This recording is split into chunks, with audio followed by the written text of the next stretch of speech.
Major funding for Louisiana Young Heroes is provided by the Propane Dealers of Louisiana. Congratulations and continued success to the 2020 Louisiana Young Heroes, with additional support from Community Coffee and Hancock Whitney Bank, and by Demco, Hotel Indigo, and the Foundation for Excellence in Louisiana Public Broadcasting, and viewers like you. Thank you. Tonight, LPB is so pleased to bring you a program about hope and inspiration. This is our 45th birthday on the air, and for 25 of these years, we have selected an incredible group of young people to honor as young heroes. This year is no exception. I've had the privilege of getting to know many of these teenagers who give me such faith in the future. They are smart, hardworking, and mindful of the needs of others. Many of them have overcome incredible adversity.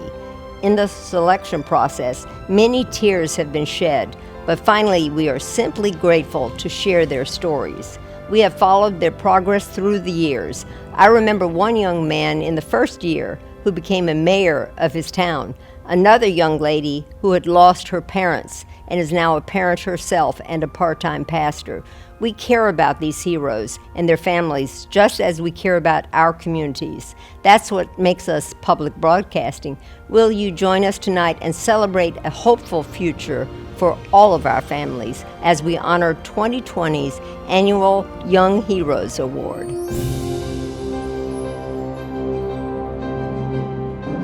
Claire Holder is often booked, busy, and giving back in a big way. Combined with my school, my church, and my mom's sorority, I was able to balance out my academics, my athletics, and just combine it all to serve the community. More than 400 hours helping others, one annual project, an art camp, which helped kids in the community while their parents were at work, and they would learn about African American history. They would learn how to paint, work on communication skills.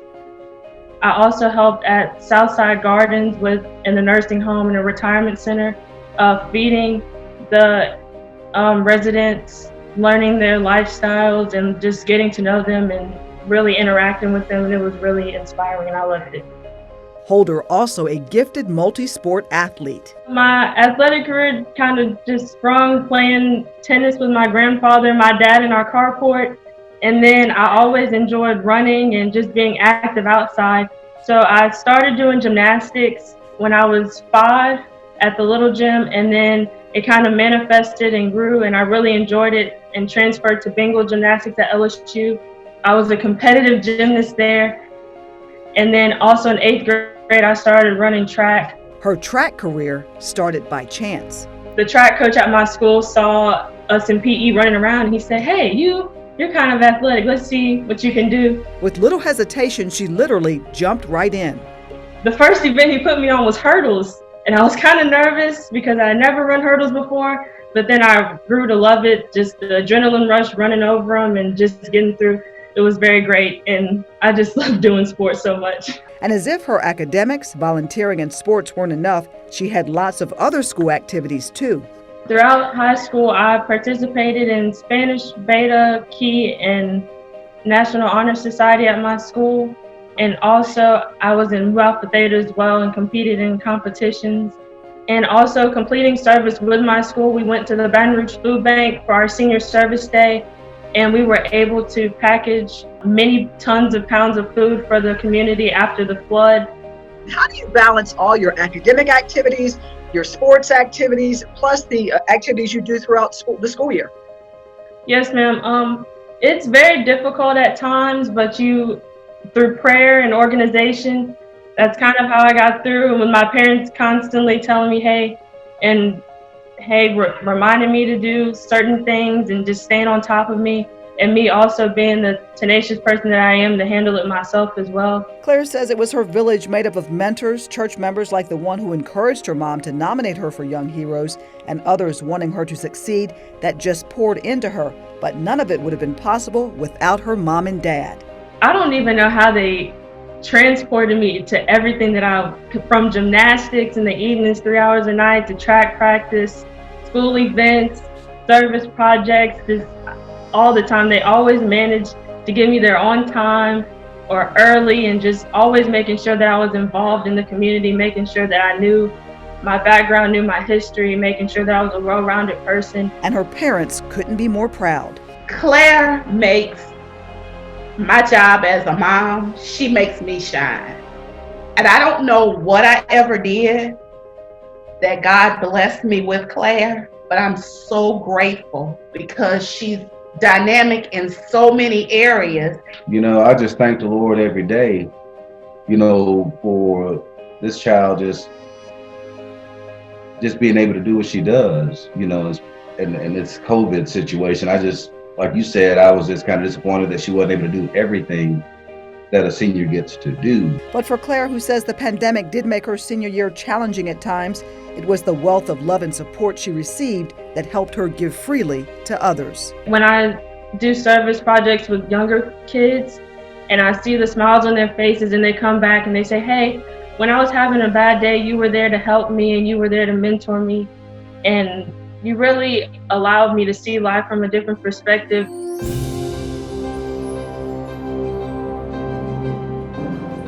Anthony Shassall was home with his family when he watched his name announced as one of this year's Young Heroes. They are Anthony Shassall. What? The 16-year-old honor student just finished 10th grade at Catholic High School in Baton Rouge. He placed summa cum laude on the National Latin exam. Because of the coronavirus, school, as he's known it, is in a state of uncertainty. But improvising is nothing new to Anthony. His life began with a number of unknowns. He was just days old when his parents were told their son would survive only with a liver transplant. The donor would be his father. He was my firstborn, and I was 25 years old. I was very young. We had just been married maybe not even 2 years, so we didn't have much time to process it. You know, he was born in November. We knew a couple of days later that there was something wrong with his liver. In January, we're meeting with doctors locally, and the doctors here are saying his best bet is at Nebraska Medical Center in Omaha. And quite literally, within 2 days, we're on a plane and we're in Omaha. It was scary, you know, and we were very fortunate that the team of doctors was able to do what they could. It's a miracle to me that they can take a portion of somebody's liver and put it in someone else, and it functions for almost 17 years perfectly. And then we're here, and I got very involved with LOPA right away, and it means a lot to us that, you know, we're able to do some community outreach about this. LOPA is the Louisiana Organ Procurement Association. Lori Steele is LOPA's community educator. She nominated Anthony. And his life was saved because of a transplant. In his case, it came from his dad. But together, they come as a family, and they want to learn as much as they can, and then they want to help make life happen for others. And I just love that. I love that they do it as a family, and I love that even for him at a young age, that he has taken that as a role. I've never really been one to let myself just be like everybody else, and I've really enjoyed pushing myself to do the best that I can and to prove that this illness never holds me back. This past year, he set his sights on the Louisiana Half Marathon. Really, since middle school, I've had a passion for running, and it was just another challenge that I set myself up against, and I did it in under 2 hours. Just over 13 miles. He has also achieved as an Eagle Scout, and in the process, given back to the community. Doing my Eagle project, I built a hospital cart for Our Lady of the Lakes Children's Hospital, and they use that to carry books and crayons and other things for the kids while they're just sitting in their hospital room, and it gives them something to do. Though Anthony lives his life with certain precautions as a transplant recipient, he says he does not feel it confines or defines who he is or what he can do. While you have to deal with certain things, you can do what you want.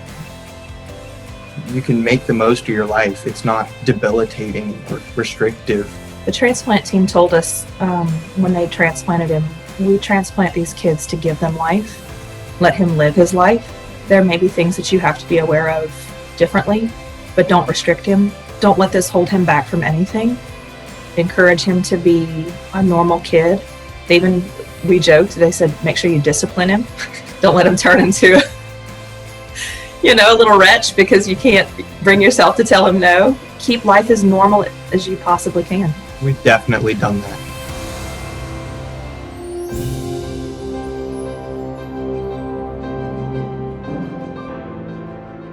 I'll always be short, I won't get taller, but it doesn't affect me much. That's Riley Mars of Leesville. You heard what she said? I'll always be short, but it doesn't affect me much. Here's how Mayo Clinic describes problems that Turner's patients can face. And we're just giving a few. Besides heart problems, high blood pressure, hearing loss, vision, kidney, and skeletal problems, developmental issues. The list is long.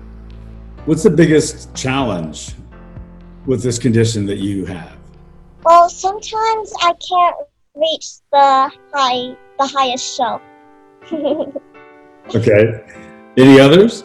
Well, not that I can think of, but sometimes I get teased, but it's okay.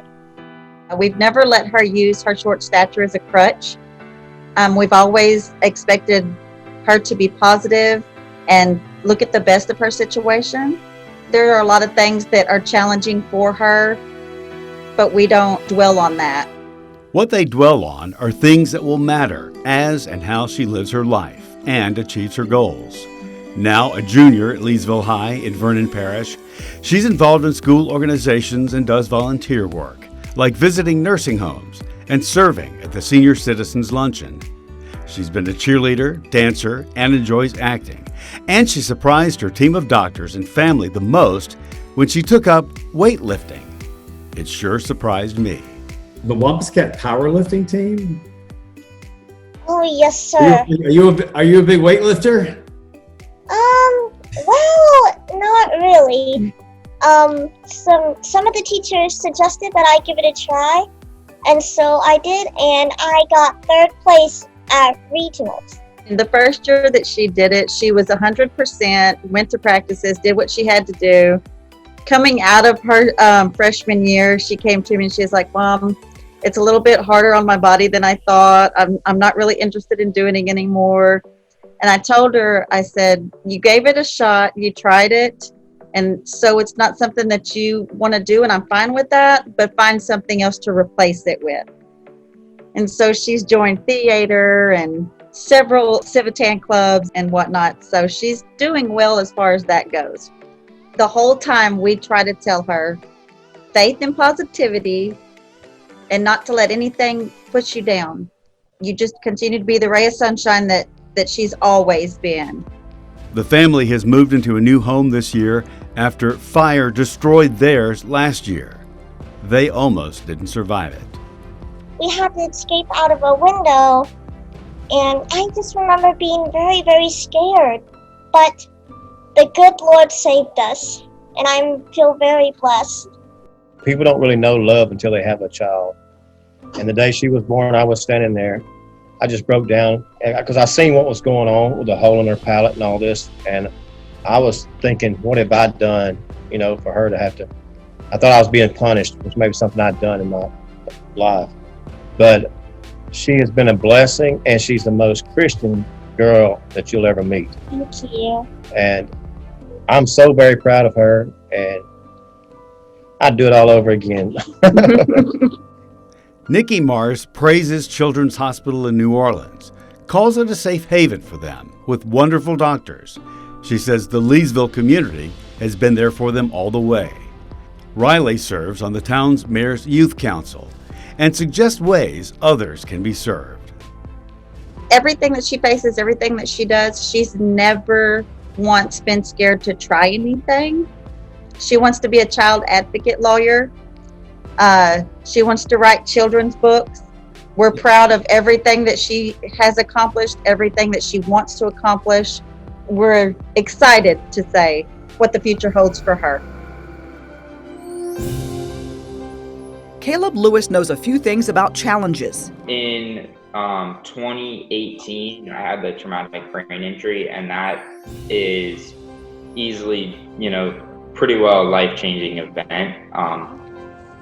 Every day I wake up and it's still a struggle. It's easy to just, I just have to put my head down and keep going. But at some point it's tiring. That injury a result of his love of soccer. In 2017, I had 3 concussions. And then in 2018, I was hitting the head at a soccer practice. Felt pretty fine. I got up, normal at that point. That probably would have been concussion maybe 4 or 5. And so went home and fell asleep and woke up basically 5 days later, in the hospital. Lewis fought his way back, continuing what he had done before the brain injury, helping those who need it the most, many who've lost everything. In some way, a lot of the work is it's great to help other people, but a big part of it is not in a selfish way, but it's really growing and helpful for you. And it made me, I would say, develop as a person. That much-needed volunteerism has taken him around the world, developing new memories to replace the ones he lost to his brain injury. Last summer, though, we did a trip to Mozambique, Africa, and that was also for a typhoon that hit the east coast of Mozambique, which we did some similar recovery efforts there with supplying some basic food and stuff like that, but then also some working with the local community for building houses and stuff for a bunch of the people that had lost their homes or where they were living. Caleb's dad founded a Christian mission organization and taught his children early the importance of giving back and remaining faithful.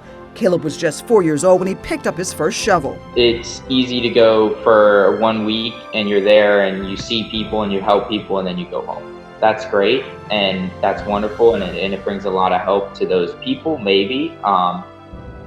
But the faith-based part of it comes in a lot of it is emotionally draining to, go there and want to just have that good attitude and have that servant's heart. And so that faith-based, I would say, is really that emotional support, that faith-based support that you take along with you when it's, trip after trip and you're constantly on airplanes flying around the world and it's tolling on you. And speaking of airplanes, Lewis achieved another incredible accomplishment at just 16 years old, getting his private pilot's license. I was really blessed to have all the opportunities I have had, and with Civil Air Patrol that gave me the chance to pretty much every year I'd go away for 3-4 weeks of the summer just for that, going to flight school. Barksdale Air Force Base, we would host basic training. Caleb's message to others facing what seems like insurmountable challenges: never give up. My biggest thing is every day it's a wake up and I'm going to cross the finish line today. And so it's good to have a big perspective and big goals and all of that. But at the end of the day, it is a lot of you wake up and you go to bed. And so keeping that good attitude and that you're going to fight through things from morning till night is such an important key, because if you lose that, it's easy to get lost in your big term goals.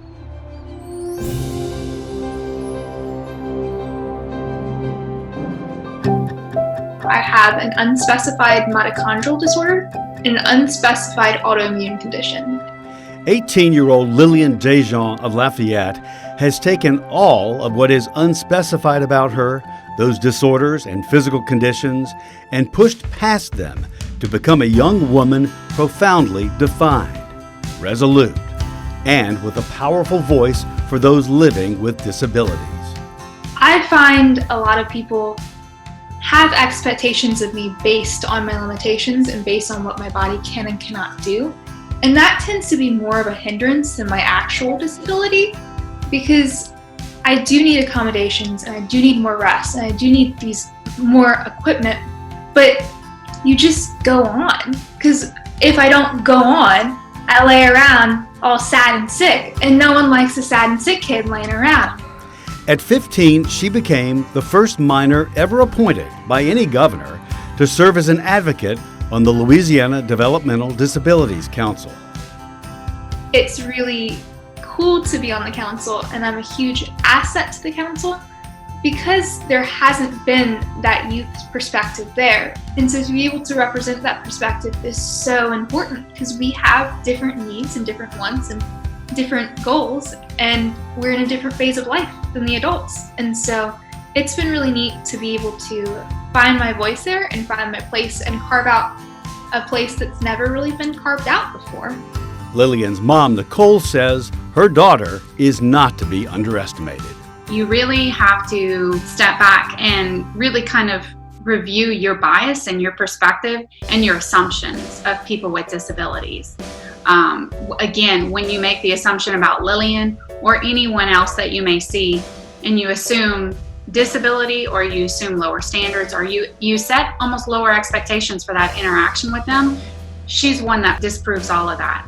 Take a look at these pictures. Here on a machine measuring the strength of her lungs. This one is syringes and feeding tube meds.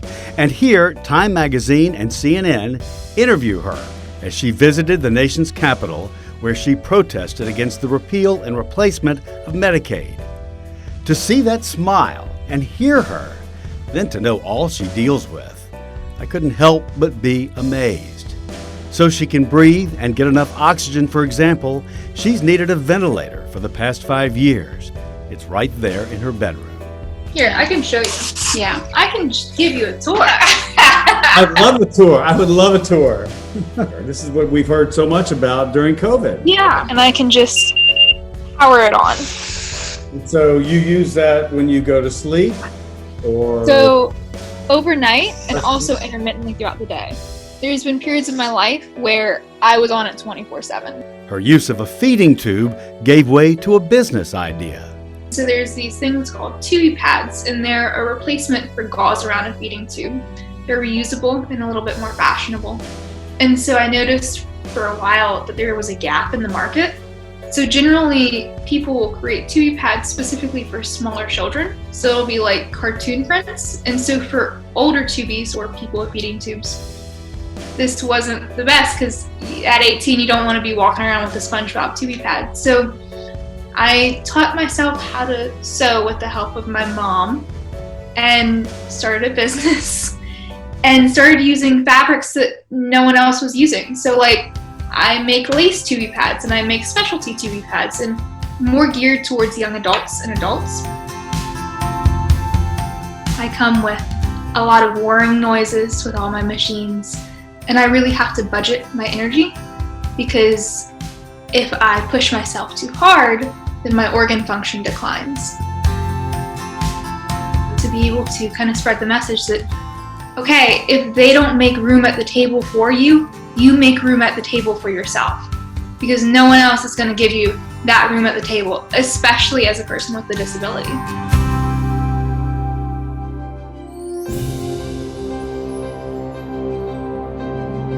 Garrett Sanders is headed to Southeastern Louisiana University this fall, but not before a stellar academic performance at Hammond Magnet High School, and he's already off and running. I ended up with a 29 on the ACT and a 3.98 GPA, and I graduated with 3 college credits. The way I see it, it just allowed me to get a little head start in college. I got started earlier so I could finish a little earlier. And that go-getter attitude was a part of Sanders' upbringing, and he caught on quickly and kept helping in whatever way he could. I've always seen my mom giving back to her community in any ways. Even whenever she was like working at a regular job, she was volunteering at CASA. Mm-hmm. And that just kind of made me want to help my community and give back to them. And so I just felt that I had a responsibility to, like I said, bless other people's lives. My family's blessed, and other people don't have the same blessings that I do, and I feel that everybody deserves equal opportunities. And if I can help them attain that, then I did my job.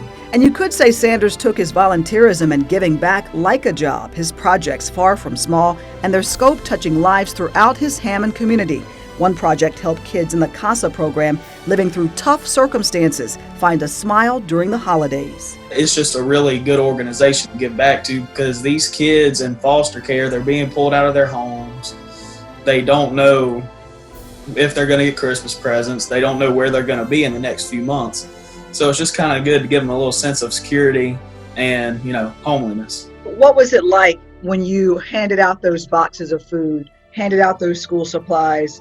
What was it like to see the faces of the kids when they got Christmas gifts that they probably would not have gotten otherwise? Oh, it was great. It just gave me this feeling of accomplishment, like I did my duty to my community. Another project reaching even further and testing his fortitude. Talk to me about your particular projects, one that sticks out in your mind as it challenged you, but after you finished it, you felt like a great sense of accomplishment. The one that comes to mind is the blessing boxes, because I had to go through a process to get those ready, because we had to build them from scratch. We got donations from different organizations for the supplies. Then I actually had to go in front of the Hammond City Council and propose my idea to be able to put it on the grounds of in front of the courthouse and in front of a little park in Hammond. So that was just a strenuous process, and then I had to think about it a lot, because you never know with like vandalism or how the community is going to respond to it, if they're actually going to donate or not. But after putting them up and filling them up and going back and checking them and seeing that people are actually giving back to it and that the cycle is actually happening, that, like I said, it gave me a feeling of accomplishment. What would you attribute your success overall to? I mean, you've been very active, you volunteered, you got good grades. What would you say is a major factor in your overall success, Garrett? I'm going to say it again, my mom, because she always pushes me to do my best. And then, again, the 4-H program, because I feel that's prepared me for success in the future. Hello, Louisiana Young Heroes. The governor and I are sending you big congratulations. We are so proud of each of you for making a difference in your communities through your volunteer work, especially now as our state faces a major public health crisis. The First Lady and I join Louisiana Public Broadcasting in celebrating your impressive achievements and the contributions that you're making despite the challenges before you. You're making a difference right where you are and changing your communities for the better. And know that we are cheering you on and praying for your continued success. We know the new school year will look much different than in years past, but with each new challenge comes a new opportunity to grow and become stronger. Thank you for your servant leadership. We have every confidence that you will continue to do the great things for your neighbors and for the state of Louisiana. Congratulations, Louisiana Young Heroes.